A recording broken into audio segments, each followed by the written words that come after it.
right, we are live, and I have to start out this live stream by giving you a bit of bad news. I'm very sorry to tell you this, but it is just me today. Yes, Lisa is, again, feeling a bit under the weather.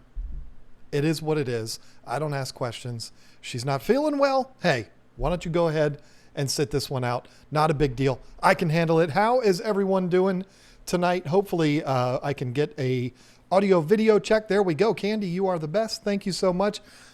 In the situation that we're in where I've only got me to talk to tonight, or what? I don't even know. This is not starting out well.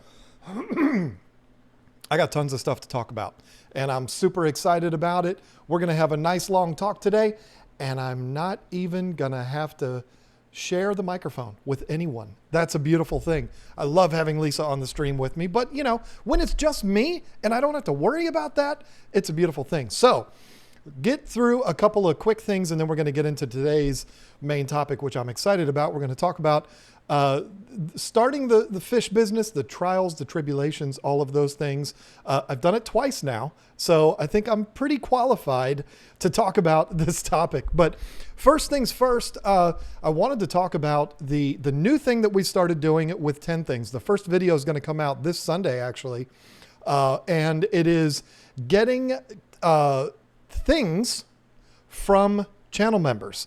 It's been a lot of fun so far. So far, I've put out 5 topics in the community page for channel members. And this is an opportunity for the channel members to give their opinion about a particular topic. And I'll pick the best ones, or sometimes all of them, who knows. And we will actually discuss those in the 10 Things videos. The videos are not going to be different than what you're used to seeing from us, but it's going to be more driven by what the channel members say. Not all of the things. If we're doing 10 things, we might do 5 or 6 things that are from those posts, and the other things will be from us. So it's a lot of fun, and it's really been very helpful to help with coming up with the 10 different things. That's the most difficult thing about that series. Now, if you're doing a series like, what's the best 10 fish to go in a 5-gallon tank? That's easy. What are the best 10 African cichlids? Again, easy. But when you have very specific topics, like I'll give you an example. We've got one coming up in the next couple of weeks that's going to be 10 things about Corydoras. You talk about water parameters, you talk about food, you talk about tank mates, you talk about how big they get. What else do you do? Well, I'll tell you what you do. Well, I'll tell you when we do that video, because I got a lot of great suggestions for that. So I'm really excited about it. If you want to be a part of that series, all you got to do is be a member. Yeah, it does cost money. I'm not asking you for money. I'm just saying if you want to be a part of that, if that sounds like something that'd be fun for you, you might want to consider joining the channel member team of KG Tropicals. Well, I don't know where my head is today. And that is how you can do it. Now, this does not guarantee you to be in those videos. You understand what I mean? Nobody's going to be in the videos. It's going to be Lisa and I reading the comments from those people, and nothing's guaranteed. I'll give you an example. The one I put up yesterday got 32 or 33 responses so far. Not going to be able to use all of those. So it's not a guarantee, but it's the only way is to be a channel member. On the topic of channel members, we did not do a channel member stream, and a lot of that today has to do, I'm not going to blame it completely on Lisa. I'm not, although it did make it easier, the fact that she wasn't feeling well, the fact that Lisa was not up to it, and we also, going into what we're going to be talking about in the main topic today, we got massive shipments in today. And in our situation, having the small space that we have to work our business out of, it takes us a while to go through everything that we got and figure out where it's all going to go so that it's organized in a nice, neat way. And we can grab it when people order it and stuff like that. So we got 4 shipments in today, and they were all on pallets. And of course it was pouring down rain the whole time too, which made it so much fun. If you have been to the site lately and you were disappointed because there were things that we didn't have, we've probably got them now. We got like 150 of the Seachem tidal filters. We got all of the sponges and polishing pads for the tidal filters. We added some new products, some new medications from Fricks, because we sell Fricks products from Fritz, like Paracleanse and Expel P. And then we also added, what else did we add? It's all such a blur. We added so much stuff. It's crazy. And again, that's going to lead right into talking about the main topic today. So this is not a bad thing. This is actually a really good thing that happened today. It just made for a long day. And I was barely up to it. I was sitting here yawning like, man, I'm ready to go to bed. But I tell you, once that clock hits 9 o'clock and I push go live, actually, it's once I get the confirmation from Candy or anybody else, but it's almost always Candy, then I feel better about things. Then I'm ready to go. And I just wake right up and I'm ready to go with the stream. So yeah, not blaming it completely on Lisa, but it was a long day. And that is what it is.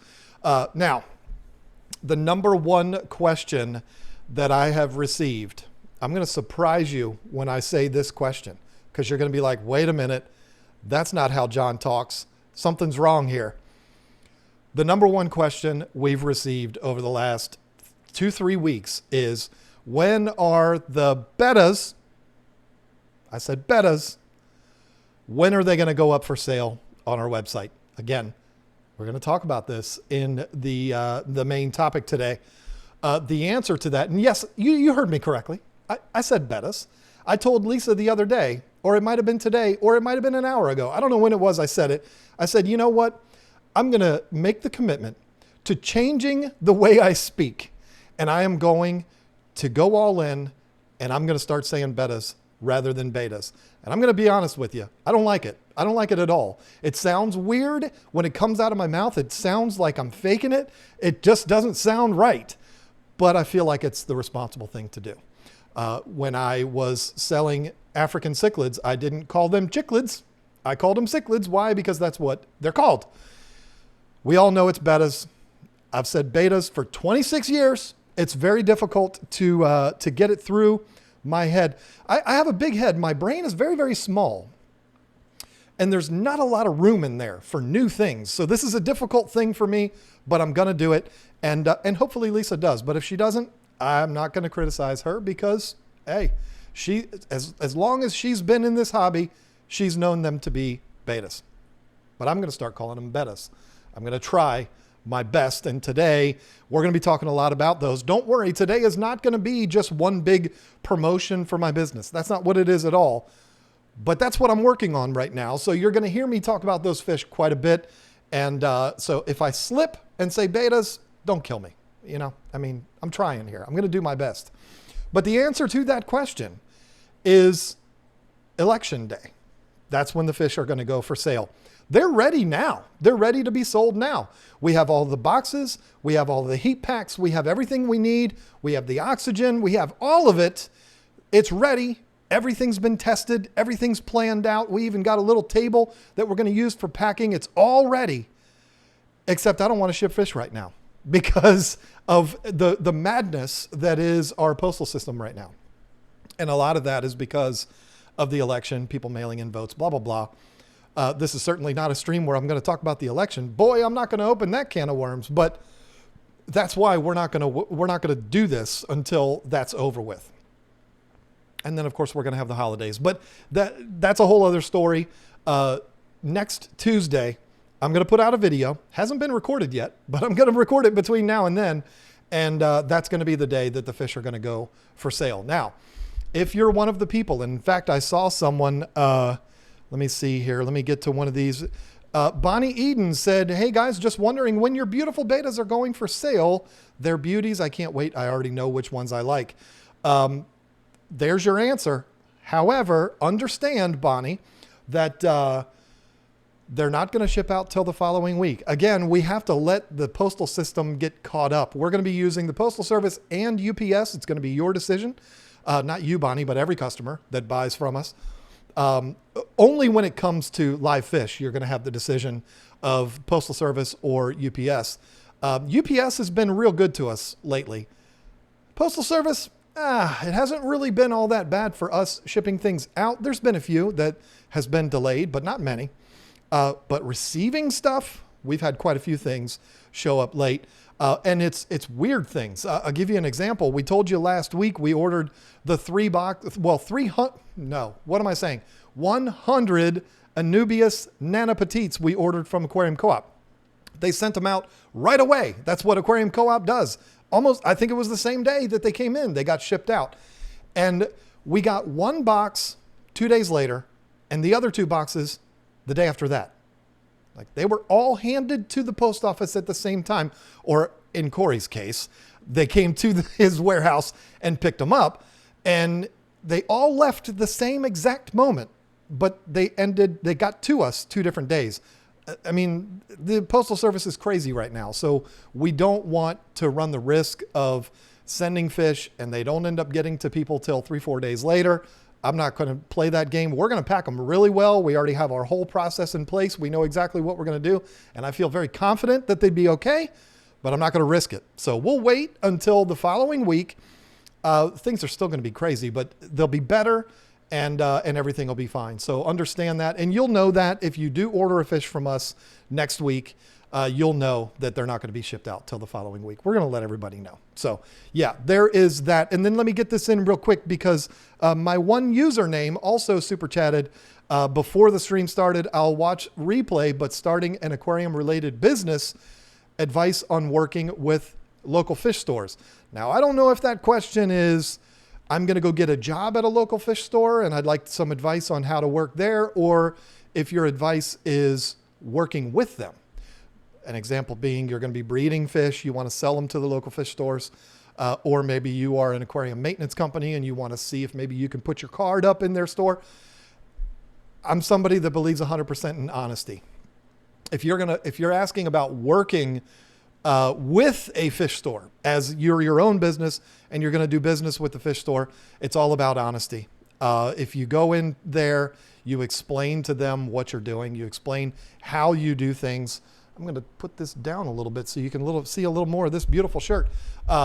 It's all about honesty and it's all about fairness. And it's also all about backing up what you say you're going to do. So if you're an aquarium maintenance company, if they refer a customer to you, get on it and treat that customer right, because you're now representing not only your company, but also theirs. And you're only going to screw them one time before they're out. So if you're breeding fish and selling them to them, give them a fair price, give them good fish. Don't pick the bottom of the barrel fish. Pick the good ones and give those to them because you're trying to impress them because you want them to buy from you again. If you're getting a job at a local fish store, do what you would do at any other job. Don't settle for what you are. If you're just somebody that bags fish, don't settle for that. Always be working to try to get beyond that. Be the person that handles the inventory or be the person that manages the store, something like that. Always be working up. I've tried to instill that in all of our kids and they've done a pretty good job with that. That's how it needs to be. You can't just sit back, put your hands behind your head and go, all right, it's time to relax. No, you always have to be working towards working your way up. That's the name of the game. Doesn't matter what you're doing. Unless you're the president. No, I'm not going to go all political, but there's really nowhere higher than that. So you understand what I'm trying to say? Unless you own the company, you're not going to really advance to any higher than that. But if you're owning the company, we're going to talk about it today. You are going to work 10 times harder than any of the employees do anyway. But that's my advice to you. I hope that helps out. So, I already talked about things that we added to the site. I didn't say this though. We did add the Eheim Jaeger. I love calling them Jagger, but again, betta. I don't want to say the wrong thing. The Jaeger True Temp heaters from Eheim. We added those today. I added them to the website today. We got them a couple of days ago, but my dumb self ordered these heaters, not realizing that the big ones are some of them 20, 22 inches long, and I don't have boxes for those. So I couldn't put them on the site right away. Had to order some boxes that are longer for those. So they got added today. If you're looking for an absolutely amazing heater, not going to do a big pitch on heaters today, but those are on the site now.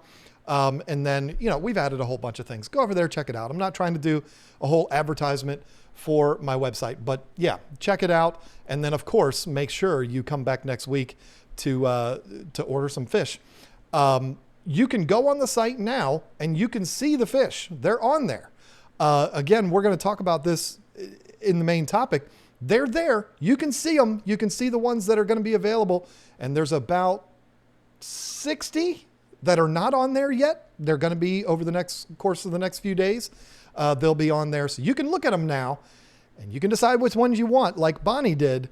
But you better be ready it's almost going to be like eBay. I think we're going to get probably a mad rush of people ordering them as soon as we make them live, because there's been so many people asking about them. So if you find one in particular that you want, be ready to just click that button as soon as it happens. So anyway, that's it for the updates section here. I got so many things I could talk to you about when it comes to our website, but that's not what this is all about.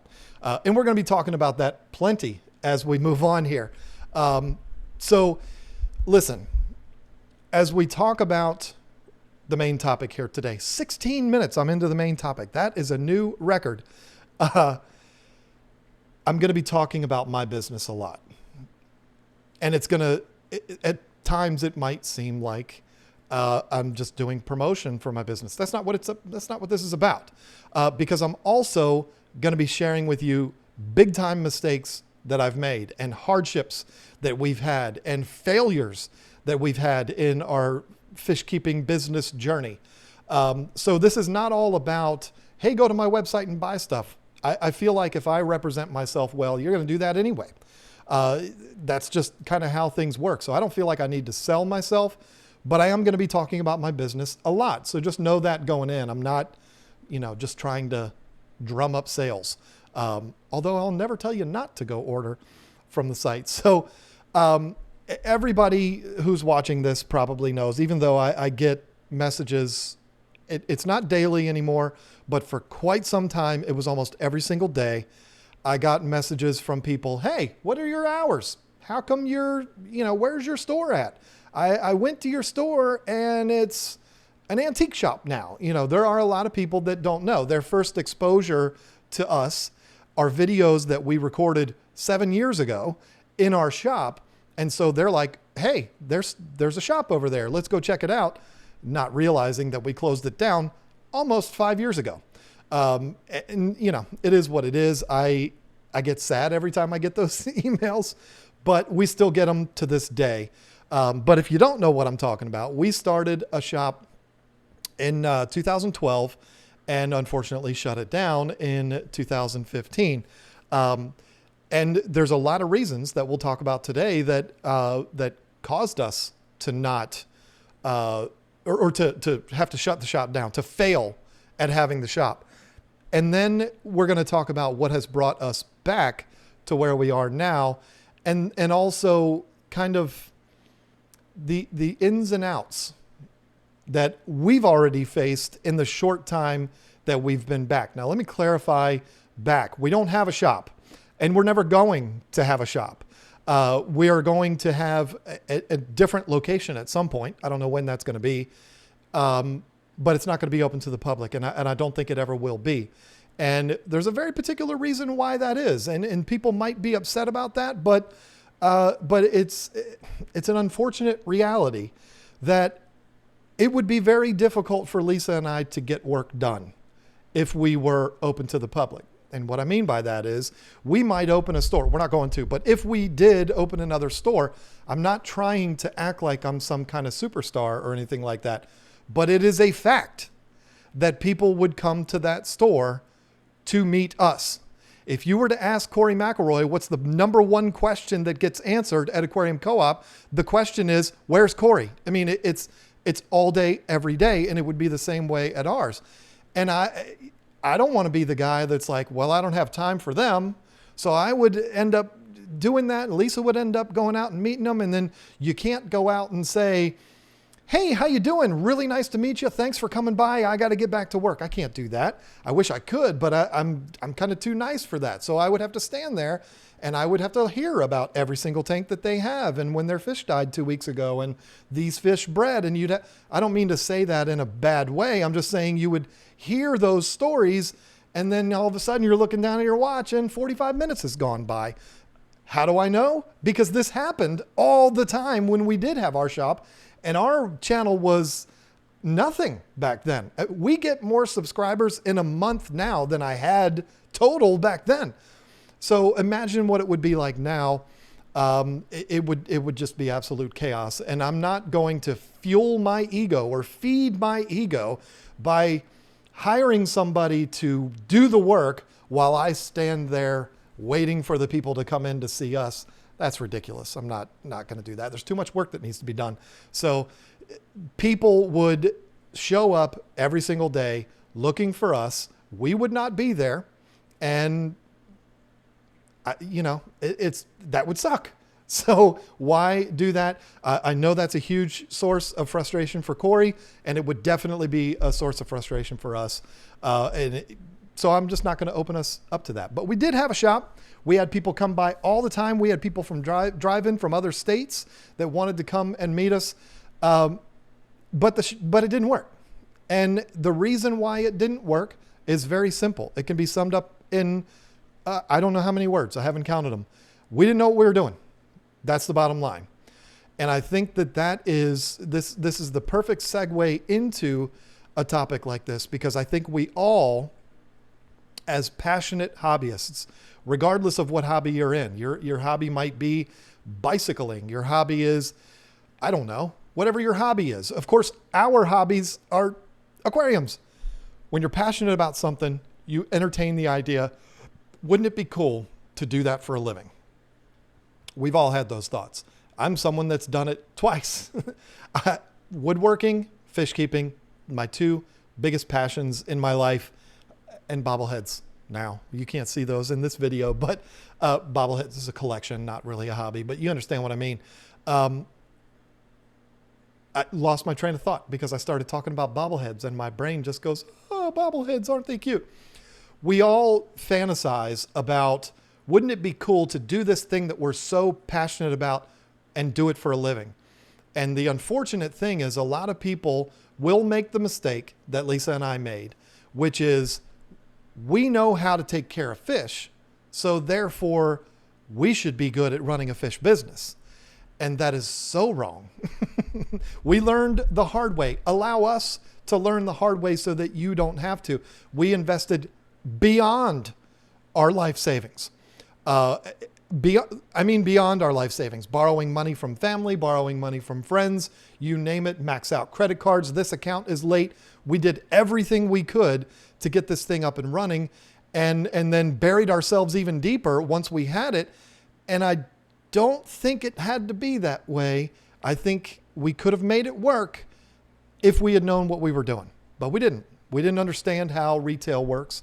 We didn't understand how pricing works. We didn't understand that bringing somebody in to take over those jobs that you're spending 6 hours a day doing might sound crazy to do that, because you're like, oh, that costs money, but you'll be able to make so much more money because you're able to focus on other things. We didn't know this. It was just Lisa and I. We never had one employee at that store, and we just didn't know how it worked. We never really started. We just kind of went all in right off the bat. And I think that that's a mistake that a lot of people make. I've said this before, just because you know how to unclog a toilet doesn't mean you can go out and be a professional plumber. Just because you painted your wall and it looks really nice doesn't mean that next week you can start a business as a house painter, because there's all those other things that you don't ever really think about. All you think about is, I'm going to be doing what I love to do. And that's all that matters. And that's exactly what we did. That's exactly where we were. It was like, this is beautiful. It's the perfect scenario. This is what we love to do. How cool would it be to do it for a living? And we put all of our money into it, and 3 years later had nothing to show for it except for a mountain of debt. So we didn't know what we were doing. And had we spent some time learning the ropes, learning how things work, learning how a retail business works. I had worked in retail before. I don't think Lisa ever worked in real retail. She's in the chat right now. She could maybe mention, or maybe comment on that. I don't think she ever worked in retail. I think her first job was at McDonald's, but I don't think that counts as retail. But I had worked in retail before in several different retail stores. That doesn't mean I knew how to run a store of my own. And I definitely didn't. When you start thinking about profit margins and where's the best distributors and how much is this going to cost to ship, because that's added on to the price. If I'm spending $1,000 on product and it costs me $250 to have that product shipped to us, who pays that? Where does the money come from to pay for that? All of those things. I didn't know any of those things. Bookkeeping, advertising, marketing. I figured, you know what? I have a YouTube channel. People seem to like it. And that's all that I need. It's free marketing. There you go. And that was a humongous mistake. I am somebody that I have the most difficult time in the world controlling my impulses. I do. I've done videos about this. In fact, I was standing right here when I filmed that video just a few weeks ago about impulse control. That is a big problem for me.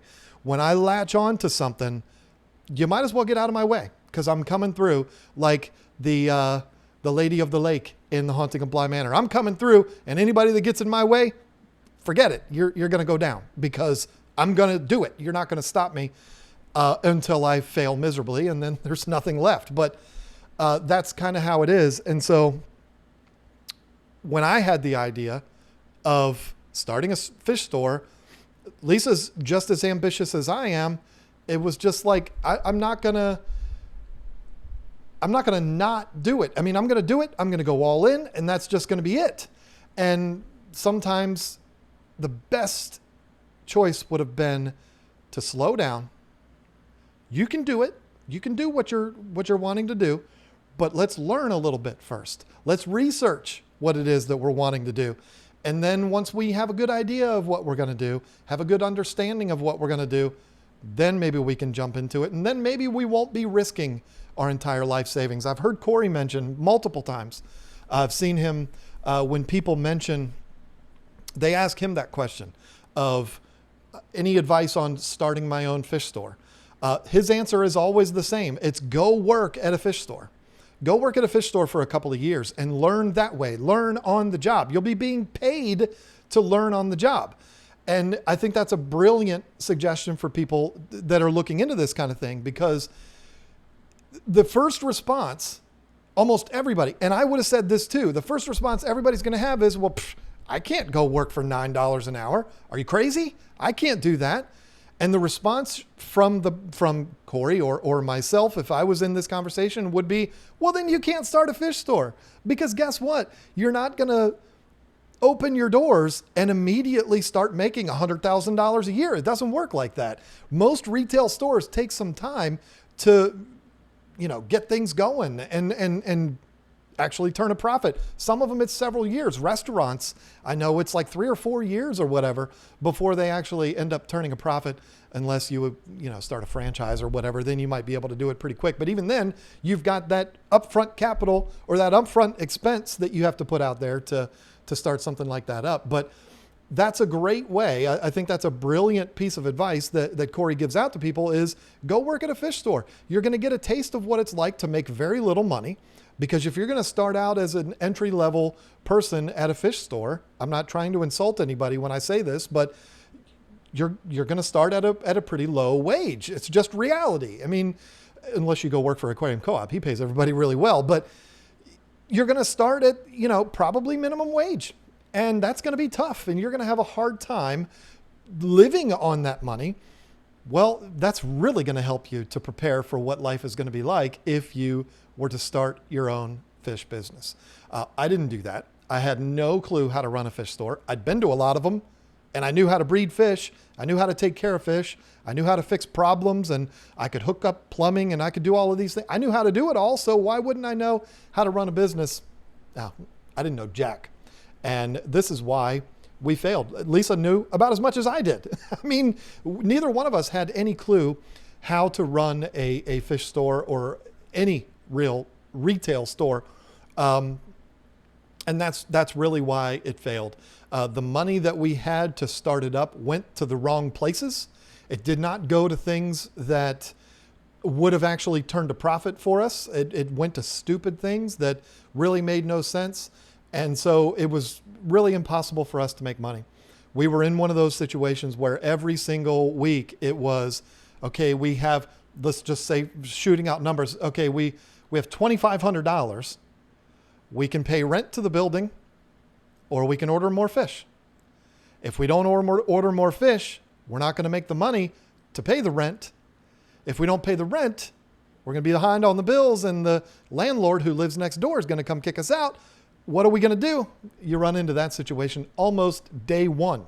We were in that situation because we didn't know what we were doing. So if you're considering starting a fish business of any kind, absolutely get as much experience as you can before you take the plunge. Think about this for a second, folks. I'm gonna break a little news here to you, okay?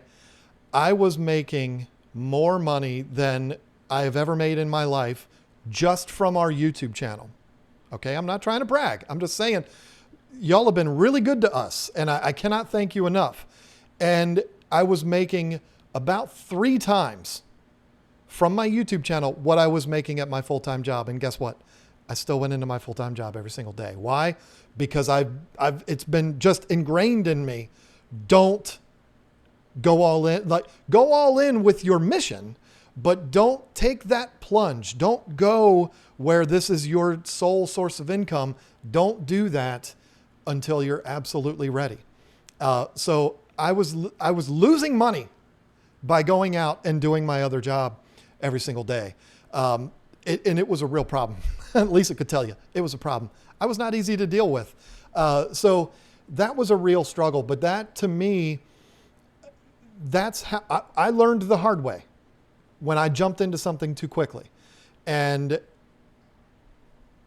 I've learned it so well now to not do that, that I can have people coming up to me and saying, John, you are a buffoon for going out and fixing furniture every day. I think it was my sister said, you're an idiot.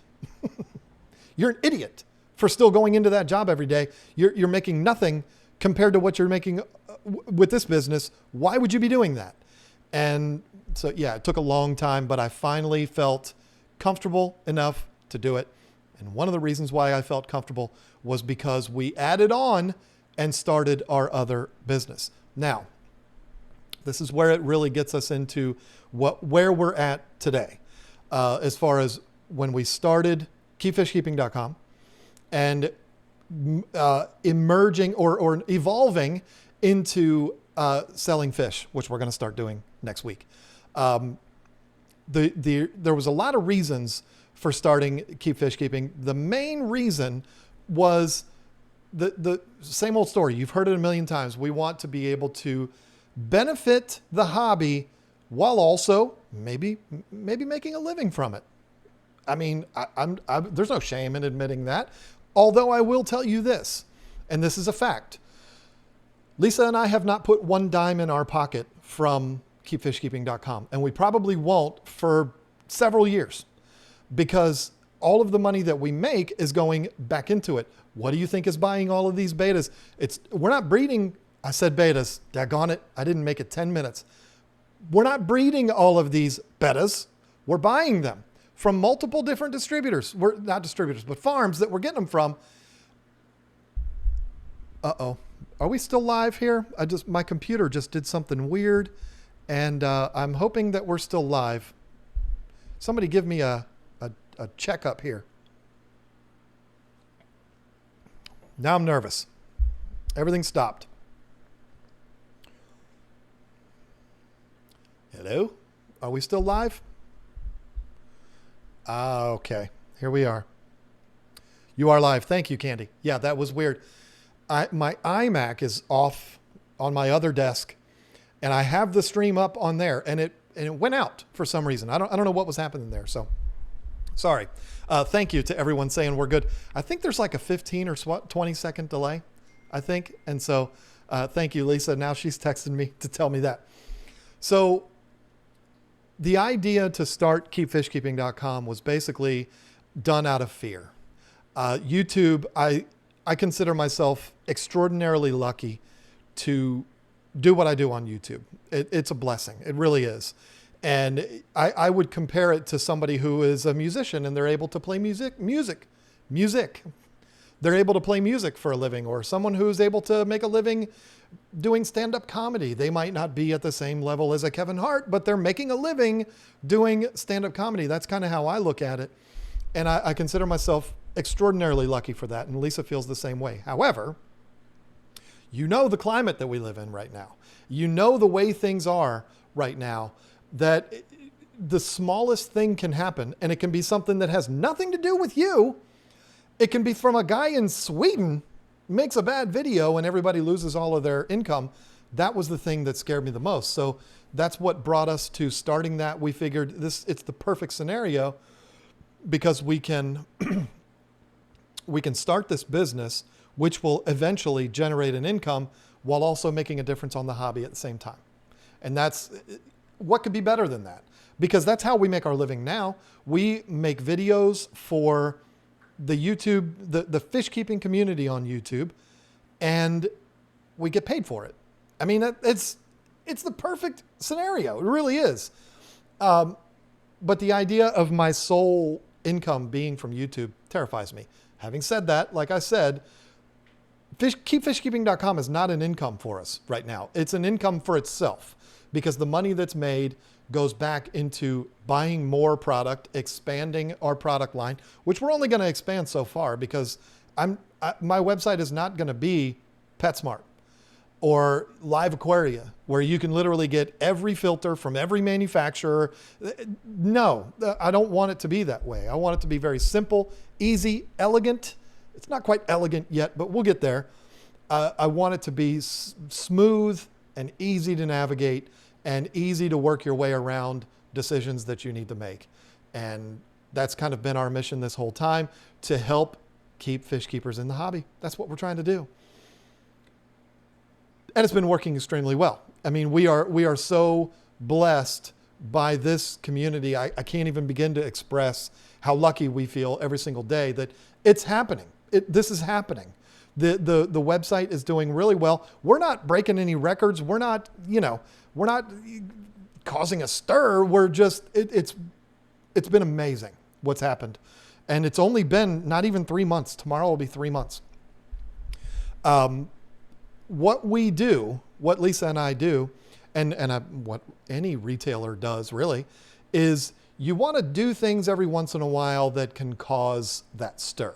An example would be we brought in the Shark ADV internal filters. I had representatives from CJ calling me saying, what is happening? Like, we can't get these filters into the country fast enough. Everybody wants them now. It means it's crazy. And that's because of what we were doing. I feel very proud of that. And we sold a ton of those, and we make very little money on them, which is kind of weird. It's like, I wish we could sell a ton of something that we make good money on, that keepfishkeeping.com makes good money on. But we did that. That was very early on. And then we brought in the tidal filters, did video on that. People went crazy, couldn't keep them in stock. You do that. This is why retailers have sales every once in a while, or a special BOLO type thing. BOLO. No, that's the wrong thing. Former police officer here.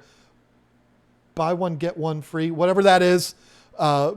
You understand what I'm saying? Buy one, get one free sales, or we're going to do a special promotion for this or that. They do that to drum up sales. And we would do things every couple of weeks to kind of cause a stir. And Lisa and I was sitting in my chair, which is where I'm always sitting. And I remember, I will never forget this as long as I live. I said to Lisa, what's next? What are we going to do next?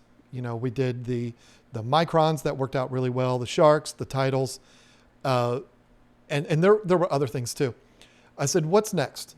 And she said, I want to breed bettas, but she said betas. But for this conversation, I want to breed bettas and I want to sell bettas. And I said, okay, if that's what you want to do, I am totally on board with that. Let me get to work. And I don't think I've taken a break since. It's been nonstop, completely obsessing. And this is why we're talking about this today, because I don't feel like BOGO. Thank you, Candy. I don't, everybody, Lefty, everybody's saying it. Petsotics, thank you all. Like I said, very small amount of brain in here. But I went into, when she said that, I went into all out research mode and just studying mode and all of this. I knew how to do it, but how to do it right, how to do it properly, how to do it efficiently, how to do it cost effectively. All of these things started running through my brain. And it was one of those things where I told her, I said, okay, we'll do it, but let me get back to you on that, because if we can't do it, we can't do it. And this is what I think is so important. I'm not saying do everything like I've done, but what I'm saying is we didn't just immediately run out and buy a bunch of fish and say, okay, guess what, people, we have fish now. No, this has been a couple of months in the making. This has been actually 10 years in the making, if you really think about it. But this is something that we have put so much planning and so much money. I mean, I'm going to tell you, you don't even want to know the kind of money that we've put out to start this part of our business. Every just absolute minute detail that you can ever imagine, I've considered it. And I guarantee you there's things that I've missed and we're not going to know it until we get started. I actually did start taking some notes here, or I took down some notes here to make sure that I kind of stay on track, because again, little bit in here. It's like the size of an acorn. It's tiny. The biggest thing that when she said, I want to sell bettas, but she said betas. The biggest thing that hit me was, well, that's nothing new. We've done that before. She didn't say, I want to open up a fish store and sell bettas, even though she has hinted about that, but we'll see what happens there. It was, I want to do it here. And her idea originally was, I want to breed them and then sell the babies. And I said, okay, that sounds like a really good idea, but nothing's ever going to happen if we do that. We're going to need to bring bettas in too. And I know just the guys to talk to about getting those fish. And she, basically said, okay, well, figure it out. And that's exactly what I've done.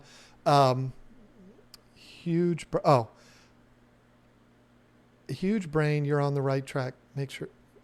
What? Okay. Anyway, why do I even look at the chat, especially when Lisa is putting stuff? Anyway, my first reaction was, here we go.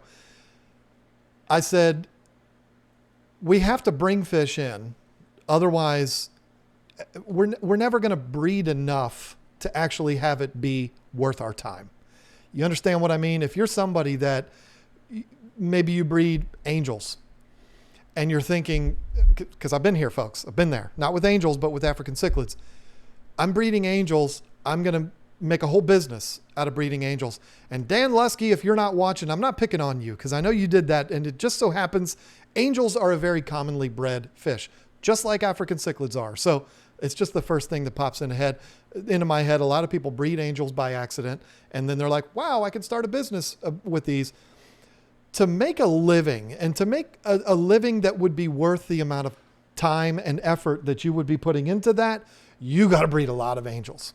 And the same thing would be true with bettas. You would have to breed so many of them that you've got thousands of jars. Yes, I said jars because that's how the farms do it. It's hard to be able to breed enough to generate a decent income and have it be sustainable. It's so much work, folks. We're not breeding fish right now. We're just bringing them in. And Lisa's been dying, taking care of all of these fish. It's absolutely bananas. I don't know what got me started on that, but she originally wanted to breed. That was the original idea. And I said, well, we can do that, but we need to bring fish in. And so if we're going to bring fish in, who are we going to get them from? How are we going to get them brought in? And then how are we going to sell them to the customers? And there's so much more. Hello, honey. There's so much more to a business like this than just being able to sell fish. I'm really arrogant and really cocky when it comes to sales. I'm one of those people, I feel like I could sell anything. I feel like if I was to go get a job at a car dealership, I'd probably be the top salesperson there in a pretty short period of time. I'm not being a jerk. That's how confident I am. I'm sorry. Geez, I'm just talking here. That's how confident I am in my ability to sell. But there's so much more to it than that. Like I said, there is your setup. Okay, now we're having this conversation about bettas because that's what we're getting ready to sell. You're not going to sell bettas out of cups if you're doing it online, if you're doing it like we're doing it. You're not going to do it. People are going to see right through that. They're going to have a huge problem with it. So we're going to have a nice setup. If you're breeding celestial pearl danios, I don't care what it is that you're breeding, you're going to have a nice setup that you can show online to be able to make the sales because, well, you're going to be selling online, right? I mean, we didn't really establish that in this conversation, but I am kind of talking about an online business because that's what we've got. And it's the only one I haven't failed at yet. So it's probably the one I feel the most confident giving advice on. But if you're going to sell fish online, you're going to want to show the fish. You're going to want to do videos showing the fish. Even if you're not going to be a YouTuber, but you want to put your videos on your website so that people can see the setup and all that. People want to see that kind of stuff. They want as close to a shopping experience as they're going to get if they were to go to the store. So just putting pictures up ain't going to do nothing. You have Half Moon Galaxy Nemo bettas for sale, and you just put up a generic photo from Shutterstock, which those aren't generic. They're actually really nice. But you put that up as your product photo, you're going to make a lot of people really angry because they're going to get your fish and it doesn't look like that one. You understand what I mean? So you're going to want to be showing your fish. So you're going to want to have a nice setup. So how are we going to set up in our home a rack system that is going to house these fish and do it in a way that presents very well? Because that's part of the deal. When people see our setup and they see the way we take care of our fish, they're going to be more likely to want to buy from us. Why? Because they're going to see that we've put the time and the effort and the money into making sure that these fish are housed properly for the short amount of time that they're with us. And there's going to be some that are going to complain. They're in tanks that are way too small. I mean, there's nothing I can do for those people. But for the majority of the people that are looking for bettas online, I think that's 5 times in a row I've said bettas instead of betas. They're going to see that and they're going to say, wow, they're doing that better than what a lot of places are doing. So that's the kind of first thing that entered my head was, first of all, where are we going to get the fish? And I went ahead and put some feelers out for that. I knew who I wanted to talk to, put some feelers out and was waiting on responses from them. And then it's, okay, now what are we going to do with these fish when we get them? Where are we going to put them? And we had a whole plan in place. We were going to do I don't think they're acrylic. What's the difference between acrylic and plastic? I don't know. But they're the plastic display cubes that are actually made for Beanie Babies. That's what we were originally going to use because it just makes so much sense. It's like a half gallon and they look really nice. They're not exactly cheap, but they're also not overly expensive. And we can have them all independent, so we're not worried about obviously the fish hurting each other, but also, cross-contamination and all this kind of stuff. So that'll work. We were going to do that until we met with the dealer that we're getting these fish from. He happened to have those little cubes for us. So that kind of changed the plan. We bought those from him. He didn't give them to us, but that kind of changed the plan there. Most of you that are listening to this that are, if you have the idea in your head that you might want to start a business like this yourself, you might be thinking, well, that's the easy part. Or maybe not that's the easy part, but I already know how to do that. I mean, geez, I've built 25 different fish racks. I've got 150 tanks. I already know that part. That's going to be the easy part. And that's true. It didn't take me long to figure out what I wanted to do too, as far as setting up our system. Again, had a plan and then it changed when we went and met with the farm. But then the real fun begins, because then it is, okay, how are we going to sell these fish? Now, if you're somebody that is planning on opening a fish store, then this is where your marketing budget would come in. Or for us, it's how are we going to show, we don't want to make our YouTube channel one big commercial, because that we would lose subscribers very fast if we were doing that. So how are we going to want to display these fish and have it be an experience that is as close as possible to actually being in the fish store shopping for fish? And the answer for us was, first of all, the website needs to be nice. Listen, when I did the redesign of my website, what was it, a month and a half, 2 months ago? It was for this. It wasn't just for, I could sell filters anywhere. You don't have to have a pretty site for that. I did the redesign of our website for this because I wanted the whole experience to be really nice. And we made the decision, and I'm kind of, if I'm being honest, I'm kind of already regretting it. We made the decision that we were going to show the actual fish that are for sale on our website. Now, I'm not sitting here saying this as a sales pitch to you. I'm saying this is the thought process that we were going through when it came to how are we going to do this? There's one thing to have an idea, but then how are we going to execute that idea? When we were entertaining all of these options, this is what we were thinking about, was how are we going to be able to do this in as professional a way as possible and have it be something that looks nice and, again, is as close to being in the fish store as possible? Well, we're going to have to do that by showing the actual fish that are for sale.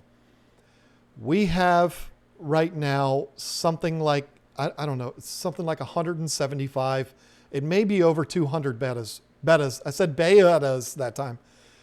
Probably close to 200 bettas right now. And I have videoed and photoed like 125 of them. You know how much work that is? Videoing every single one, and I add music to it, so I'm actually editing the videos. I've got it streamlined. They're little 30-second clips. I've got it streamlined really fast where I can bang out like 10, 12 of them pretty fast. But this is all hours. This is all time spent doing this that a lot of people might argue is not time well spent, because they're like, well, you're only going to sell that fish for $20. How long have you put into selling that fish? To me, again, it's worth it because I want the customer experience to be, I haven't seen that before, where you see a video of the fish that you're buying. I haven't seen that. I'm not saying nobody else does that. I'm sure there's people out there that do, but I haven't seen that. And so that was kind of that next level thing that I wanted to do. If you're starting a business these days, just simply being there is not good enough, because life is too easy to never leave your house. And I'm talking about if you're planning on starting a brick and mortar store, there's got to be something that brings people to the store, and just having fish tanks isn't going to do it. There's going to have to be something added to that, some level of experience that the customer's going to get that's going to drive them to your store. Maybe it's you. Maybe you're just the most personable person and you've studied fish tanks your entire life and you're just the most amazing human being. Big hair. That's a cat hair. It was driving me crazy. You might be the best customer service person on earth. Maybe that is what's going to bring the customers to the store. Maybe, I've seen stores do this, maybe it is the most magnificent display tank that has fish in it that nobody's ever seen before. When I was 19, it was an arowana that did that for me, that brought me back to that store to buy my first aquarium. Maybe it's going to be something like that. No matter what type of business that you're starting, you have to have a reason for people to want to utilize your business.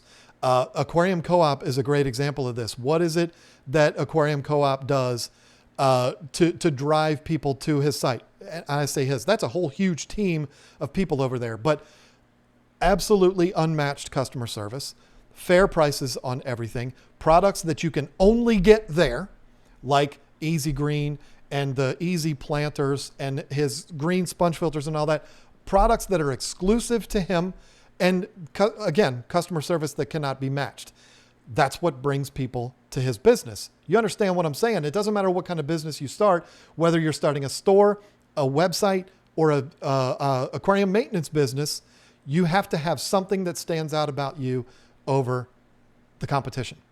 And if you're a maintenance person, maybe it's, I don't know, maybe you put the little shoe covers on your shoes when you go in. I don't know. I mean, in a service business, it's the work that gets people to be a subscriber to your service. And it's, you know, part of your personality and all that is part of that. I've been in the service industry forever, so believe me, I'm aware of that. But there has to be something about you that stands out. And for us, when Lisa suggested that we do this, and I've already told her, if this is a huge fail, I'm going to enjoy being able to say it's her fault. But when she had this idea to do this, that was one of the first things that I thought of, was that's a thing that we can do that will be different than what everybody else is doing. And it's going to take a lot of time, and it's going to be a lot of long nights.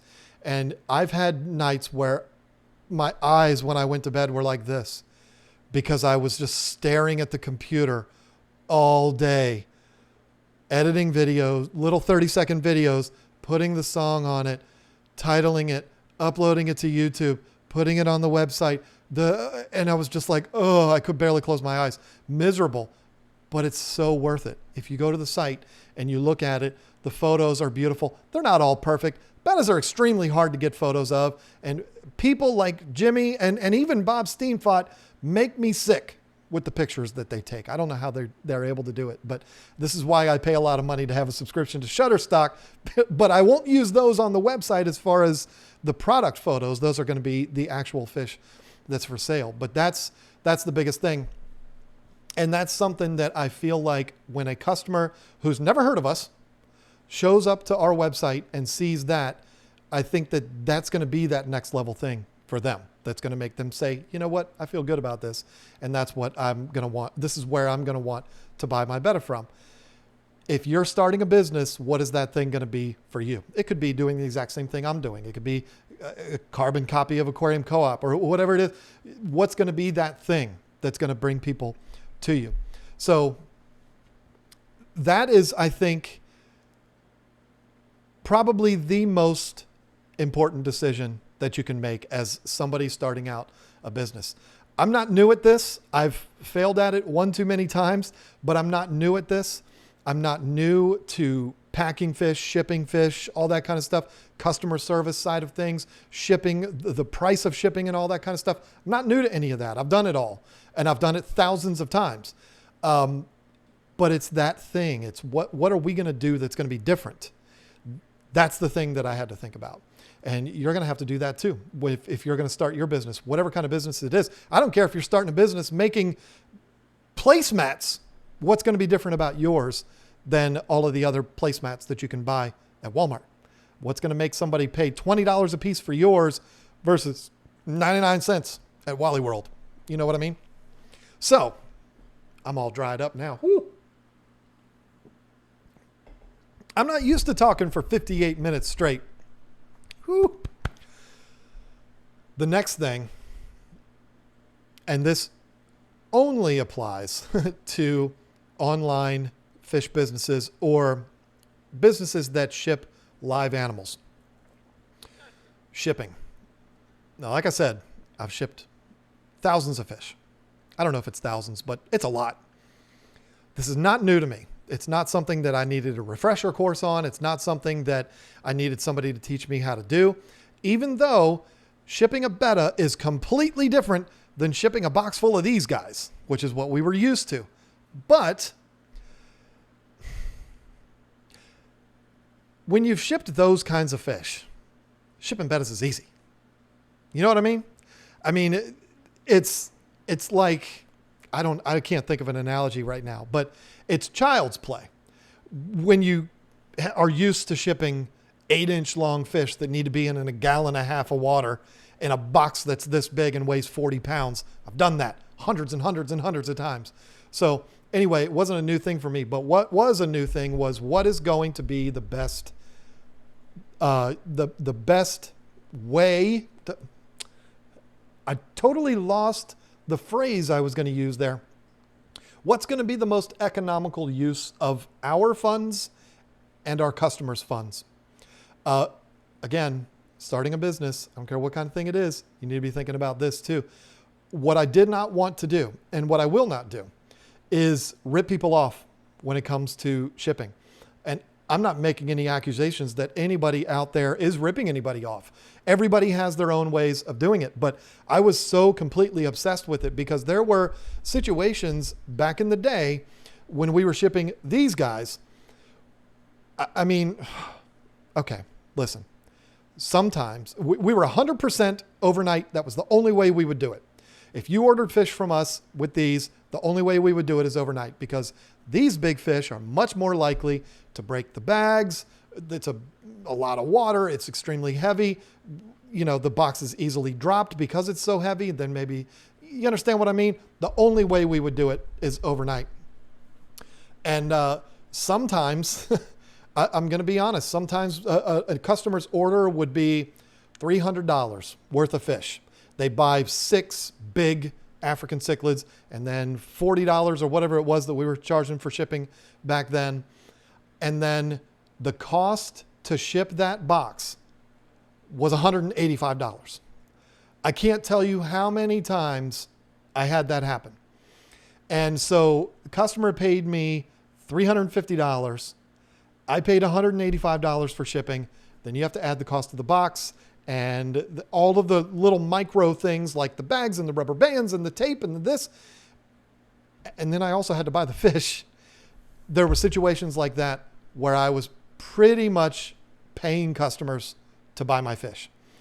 Again, had I known what I was doing, I would do things differently. I would have done things differently then, and maybe we wouldn't have lost money as much as we did. I'm not trying to get anybody to feel sorry for me, but what I want to do, because there were situations where we would charge $40 for shipping and the customer's package would cost $21 to ship. It happened. And so there we make a little bit of money.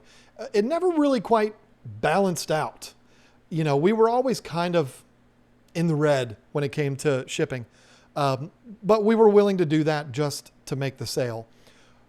What I want to do now is I don't want to make any money on shipping, and I don't want my customer to pay more for shipping than what it needs to be. And I also don't want to lose money on shipping.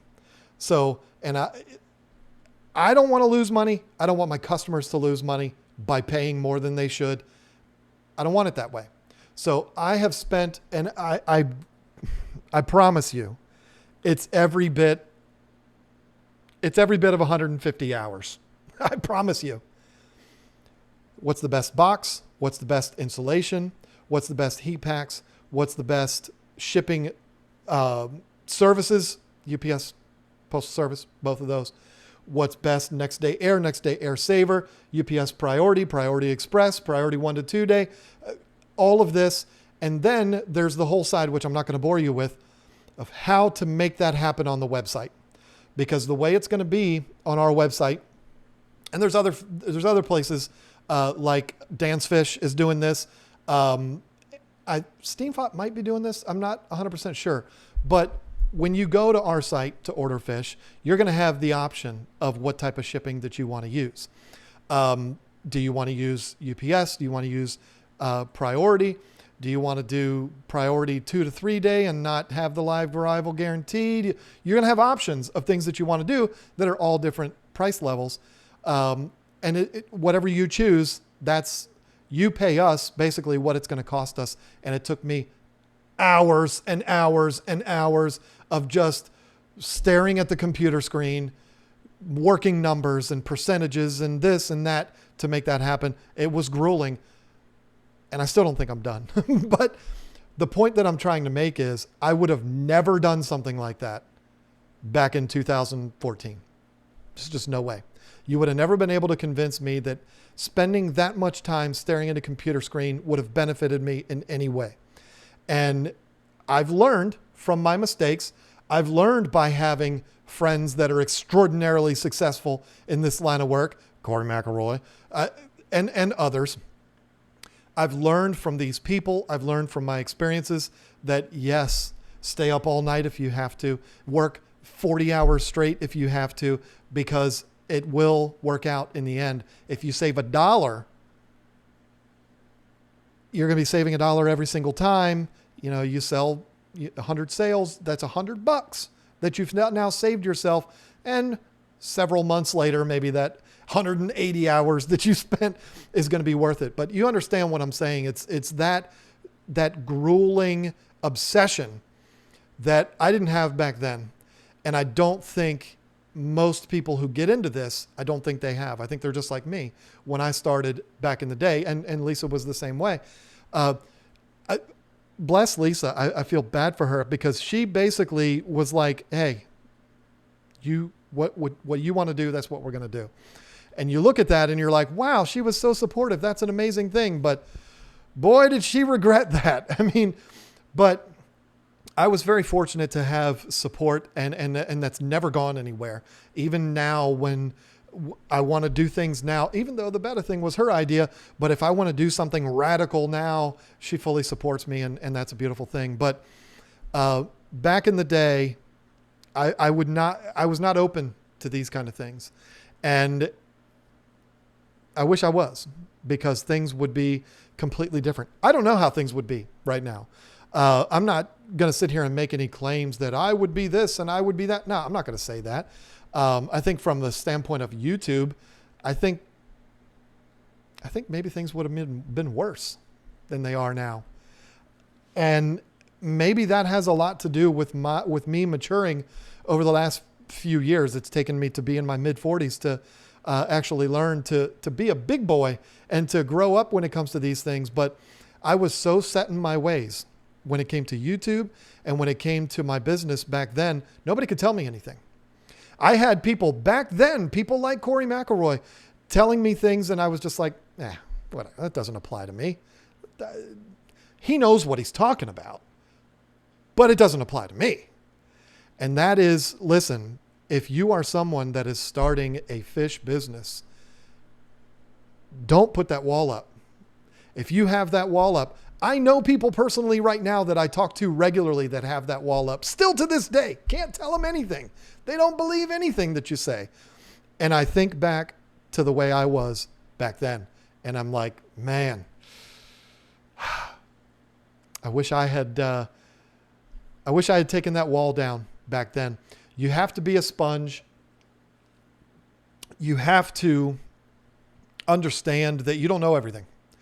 And that there are people out there that are way smarter than you. I'm not one of them, but there's a lot of people that are way smarter than you that have already done what you're doing.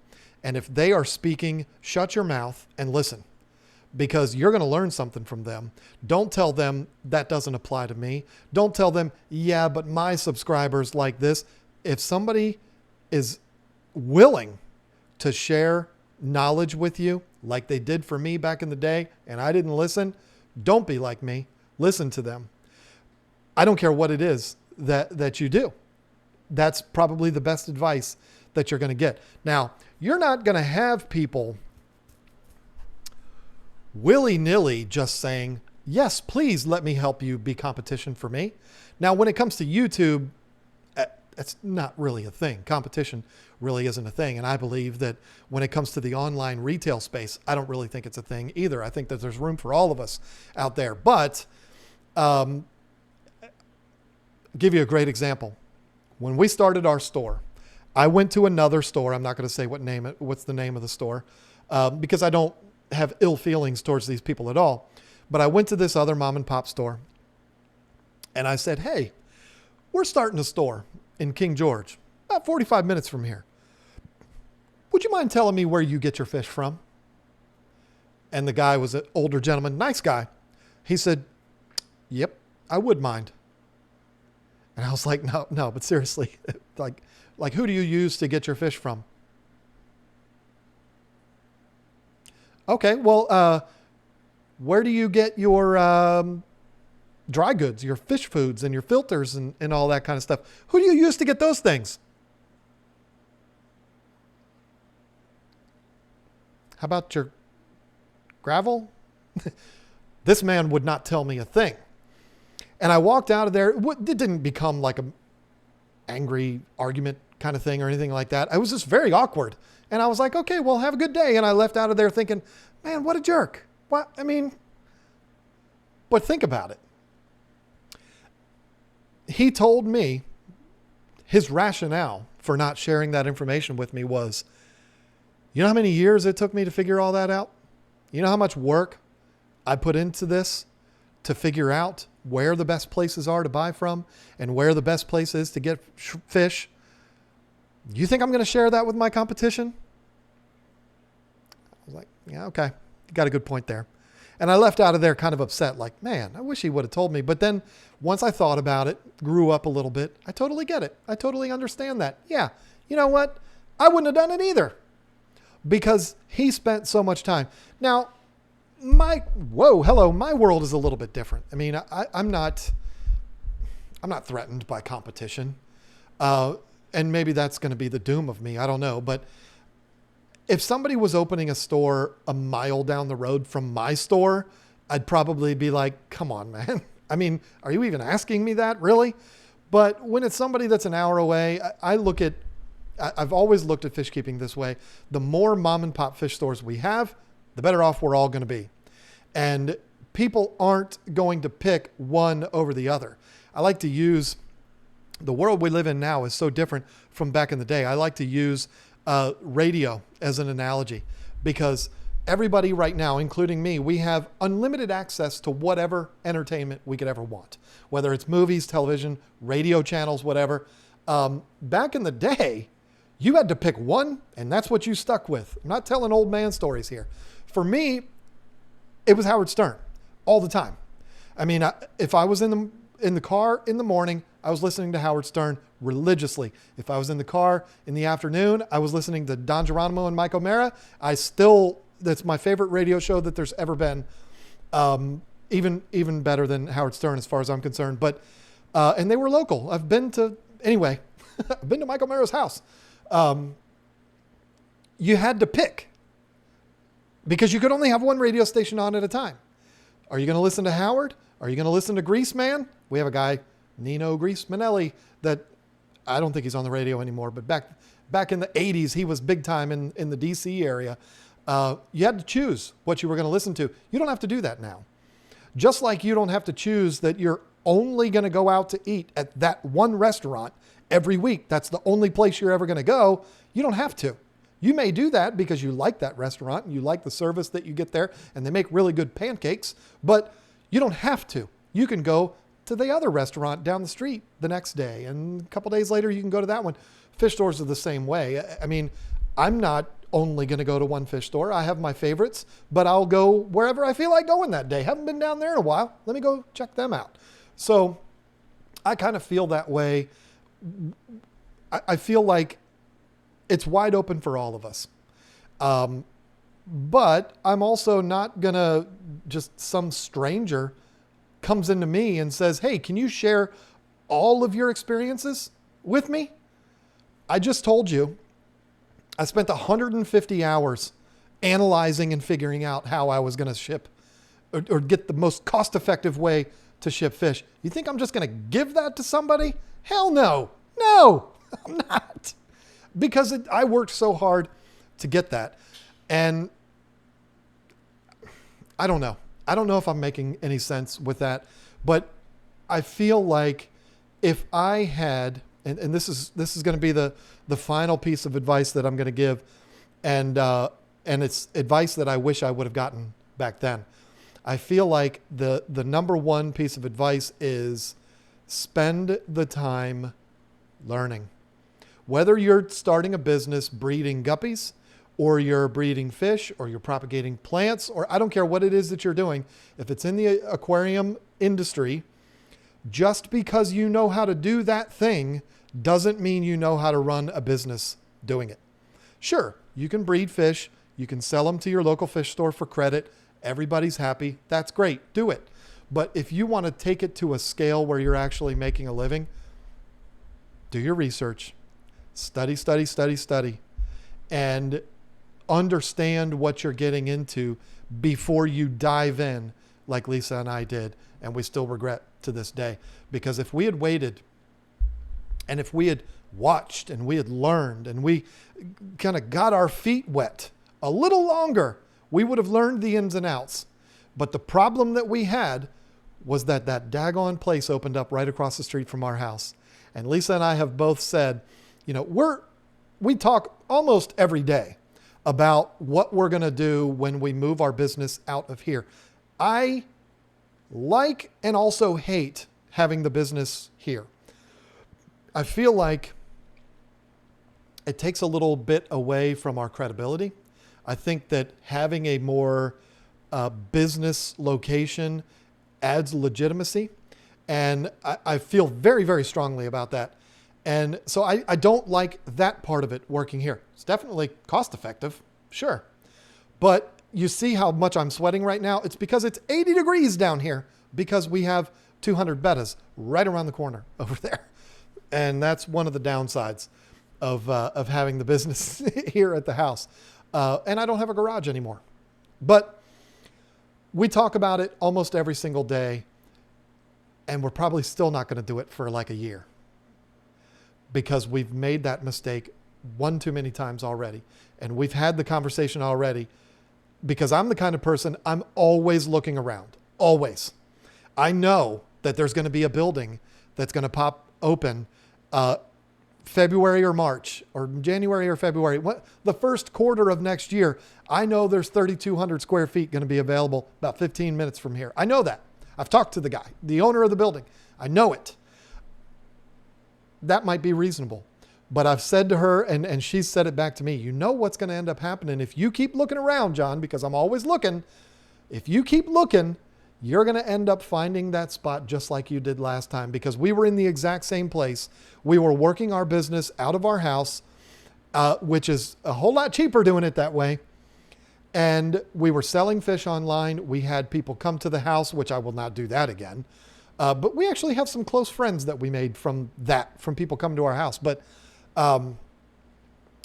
we were running it out of our house, and that building opened up. I say right across the street. It was like 100 yards down the road from where we lived. And it was like, well, we can't let that go. It's cheap. It's a nice location. It's perfect for what we're trying to do. And it was. We have to do it now. And so we rushed into that, and we didn't know what we were doing. If we had waited a couple more years, learned the business, I think we would have been a lot more prepared to do something like that. And that's why I feel very confident about what we're doing now. I feel confident that, in my opinion, I'm not going to say that because that would have sounded really weird, but I'm very confident in what we're doing. I'm very confident in the way that we're doing it. And I have that confidence because of the years of experience that I have in this. And also because I failed at it one time. So, and it sucks to fail really bad. I think I made the last payment like last month of debt that we had from that business. Research your butt off and understand that it's not just taking care of fish tanks. Anybody can take care of fish tanks. Anybody can sell fish. That's the easy part. It's everything else in a business like mine or like Corey's or like anybody's that has a business in the aquarium industry. It's all that other stuff that everybody, including me for a long time, completely overlooked and didn't pay much attention to. But that's the absolute most important part of any kind of business like this. So yeah, there you go. I don't really know what more to say about it. I know it's probably difficult listening to me just go like that for an hour and 20 minutes straight, but I hope you got something out of it. And I hope you understand that I was not just doing a promotion for my business here. I mean, I'm talking about the trials and tribulations of a fish business, because believe me, I've seen it all. And it's been all my fault. And it sucks to have to say that. So the chat has been absolutely on fire the entire time, and I haven't been able to pay attention to it. What does KG and KG Aquatics stand for? What's KG Aquatics? Never heard of that. Is there a KG Aquatics? If there is, that means there's going to be a KG Tropicals, which is us, KG Cichlids, which is Kevin Green, and now KG Aquatics. Somebody's playing a joke. But if you're asking about me, we live in King George, Virginia, and that's what KG stands for. So let me thank some people real quick. I only got 10 minutes left before I pass out. So Bonnie Eden, already got to her, and the one before that. Stephen P. 2003, fanciest bowl of chicken soup for Lisa. Yeah, it's not that kind of sickness. It's not that kind of sickness. But thank you, Stephen. That's very nice of you. Morgan H. I've had brown algae issues before, but with this new tank, it's covered in bubbles. What's going on? Should I be concerned? Not necessarily. I would definitely go ahead and get in there and scrub it out. Don't immediately go looking for fish that are going to take care of that for you. Put in a little bit of elbow grease. Increase your maintenance. Maybe try something like a carbon or something like that in your tanks. A lot of people are scared of carbon, but I'm not. And that might help to clear it out too. Or even something like a Purigen, something like that can definitely help with that. John Scher, $20. Good grief. Hey, John, please tell Lisa we hope she feels better soon. Got my order of Extreme and my bubble sticker. Currently getting my 225 setup. Oscar/Arowana update. You two rock. The Oscars and Arowana are doing fantastic. They're very lonely out there. I'm only out there when we're packing orders and stuff like that, which is quite a bit, but they're doing great. They're growing like weeds. And I think that the Arowana is going to be okay. I was a little worried about it for a little bit because the Oscars decided they were going to be, Oscars. And but I think it's going to be okay. Fishy Biz Aquatics, hope it's cold out. Don't get any fish juice on your new towel. Oh yeah, Fargo with Chris Rock. Have not seen that yet. Saw the trailer. Wasn't interested. I don't know. But I loved all of the other Fargos. Let me grab something real quick, folks.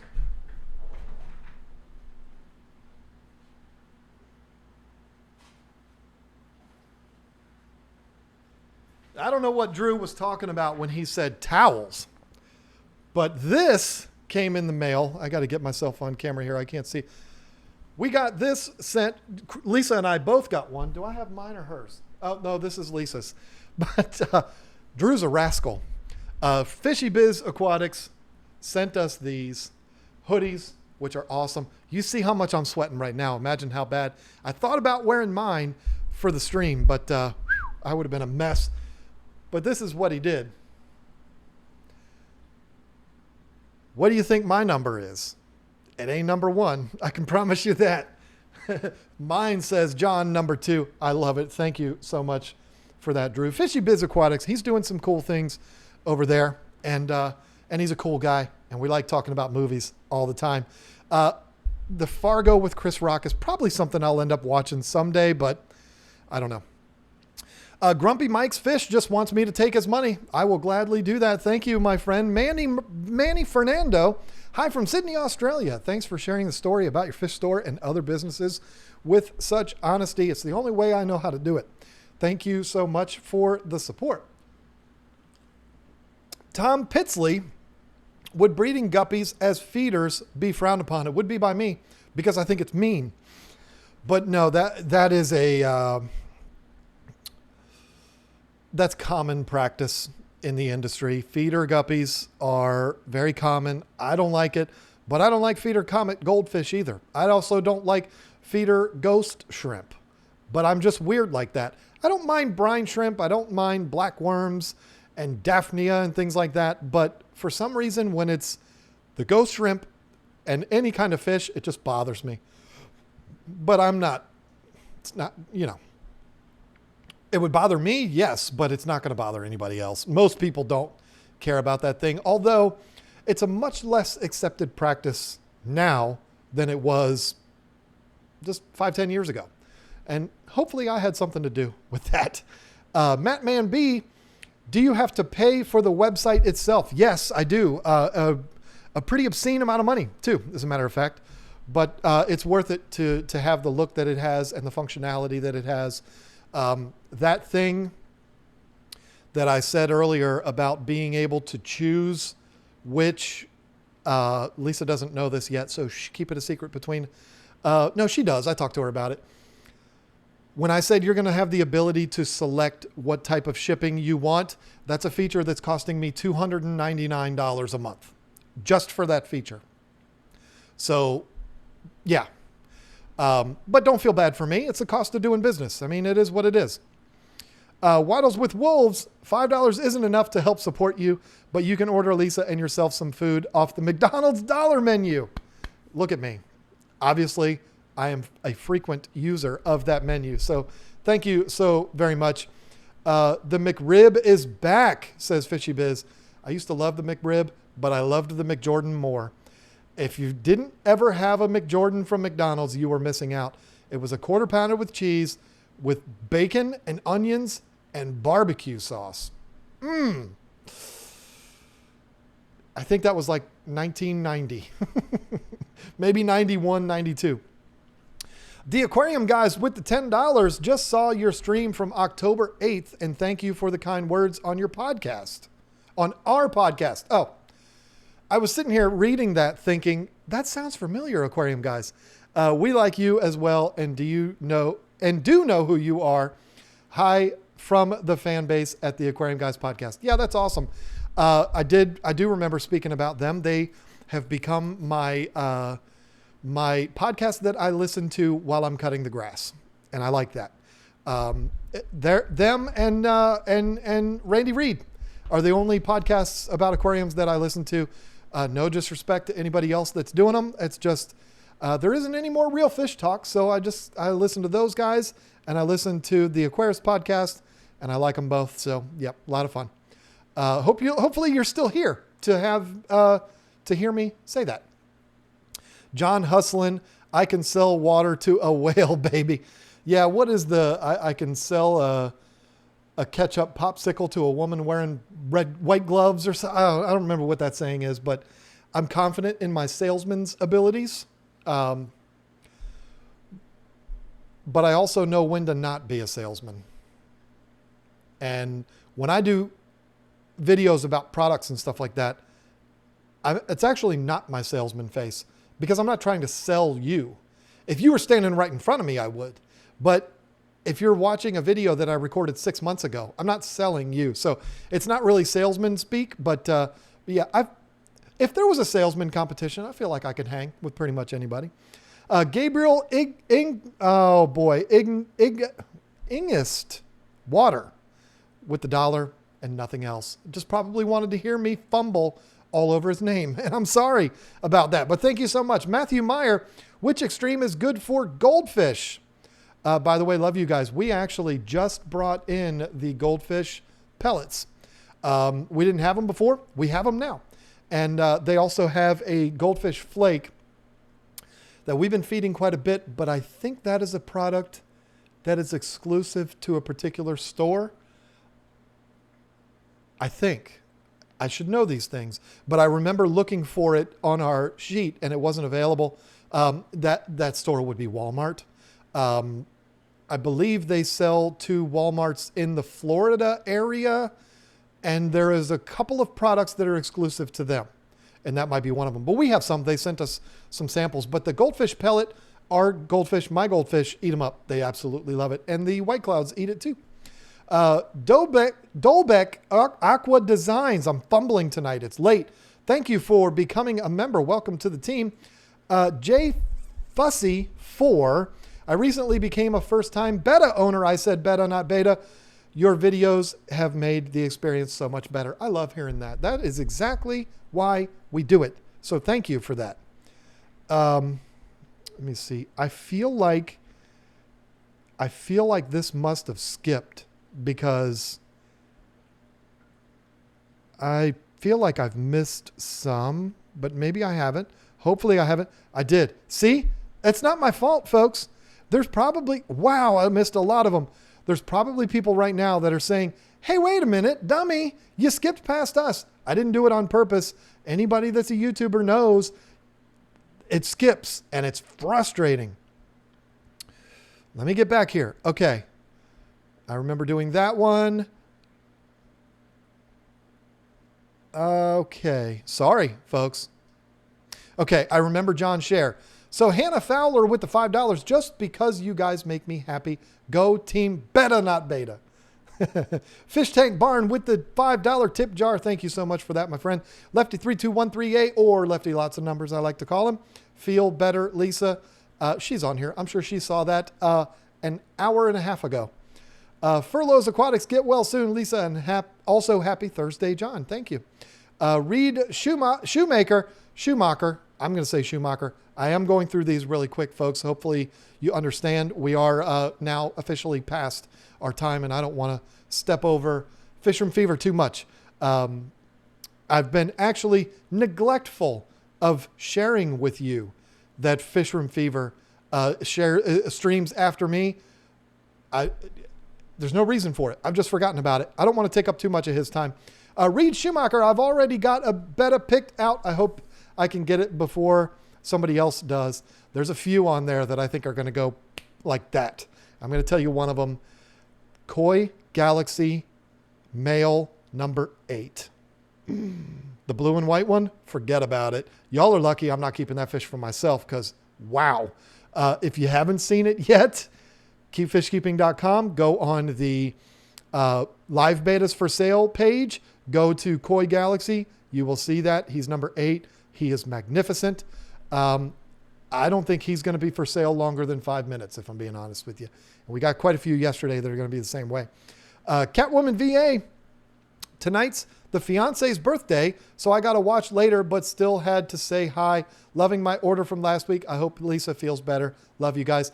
Thank you so much. And you will be seeing a couple of your comments on 10 Things videos coming up because you had some really good ones. Hopefully, if you're watching this all the way through on the replay, you will see me say that to you. Grumpy Mike's Fish with the poop. Matt Man B with the poop. Morgan H with the poop. Everybody's pooping. And it's not nice, but there's money attached, so I guess it's okay. Tom Pitsley, nope. Any tips on keeping and quarantining a stock of feeder goldfish? They're going to make the water very dirty. They're going to foul it up very fast because feeder fish and goldfish in general are slobs. They're going to eat a lot. They're going to poop a lot. They're going to make a lot of mess. So lots and lots and lots of water changes. Best advice you've gotten all day. Delina Silva with the poop emoji too. Was there like a poop campaign today? Everybody wanted poop? Is that what it was? Laura Barron, can you guys give us a ballpark amount you're selling your bettas for?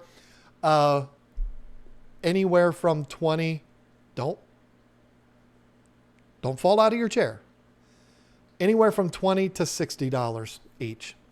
There's some in there that are actually worth substantially more than $60, but I don't feel like I can sell a fish for more than $60. There's only going to be a few of them that will actually reach that level, but yeah. But we're going to have kind of the whole full spectrum.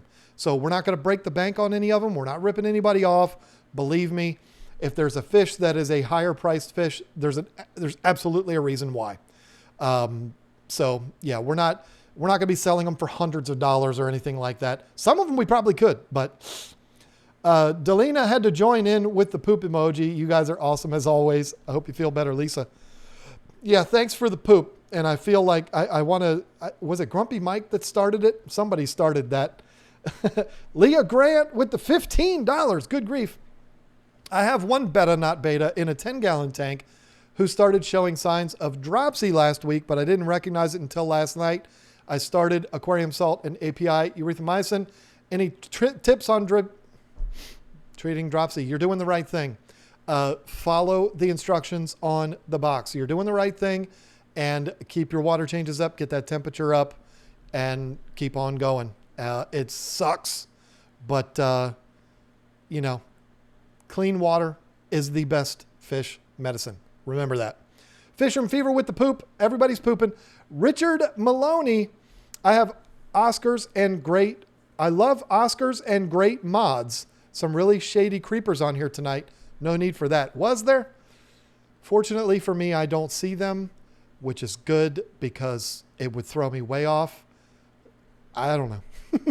Sorry about that. Unfortunately, we can't control. There's only one way we can control who can come into our streams, and that's the channel members. And even there, we have one channel member that dislikes everything we do. Doesn't matter if it's a post, if it's a video, a picture, there's one dislike every time. Why is that person paying $5 a month to click the dislike button 8 or 9 times a month? I don't know. But, other than that, that's the only way we can control who can come in and who can't. It's a public thing. And unfortunately, these days, there's a lot of children that like to be comedians. And that's what you end up with. My family, John Scher, again, my family and friends think I'm crazy because of MTS, except the ones that know I almost majored in marine biology. Haha. I'm watching while doing gravel vacs and water changes. I hear that from a lot of people that we are the background noise to them doing their aquarium maintenance. Hey, I'm happy. Whichever way you're consuming it, I'm fine with that. Fishy Biz comes in again. Hope it's cold out. Don't get any. Okay. See, now we're back to that. I'm jumping all over the place and I really apologize. Waddles with wolves, Fishy Biz again, aquarium guys. Yeah, this is weird, folks, and I'm sorry. I tell you what, I'm going to be starting at the bottom and I'm going to work my way up because it's already late. Fishy Biz with the $2 again. He's laughing at Lisa. He had to. Morning sickness at night for Lisa. Hey, don't you go there. How dare you? See, I'm reading them backwards. So, no, believe me, ain't none of that going on. I promise you. Petzotics, ABC, always be closing. Someone has seen Glengarry Glen Ross. Yes. Except when you're doing YouTube videos. I don't do that when I'm YouTube videos. Salespersons pretty much rock. Keep going. Great ideas all around. Sales has been something that you put $25 on that? Good grief. Sales is something I've always kind of excelled at. And when I'm not being a salesman, I kind of miss it. I'm not a salesman now. But anyway, David LL is here with the $2. J Fusi 4. I recently became a first-time betta owner in your video. Okay, here we are. I think we've got them all. Dolbeck Aquatic Designs.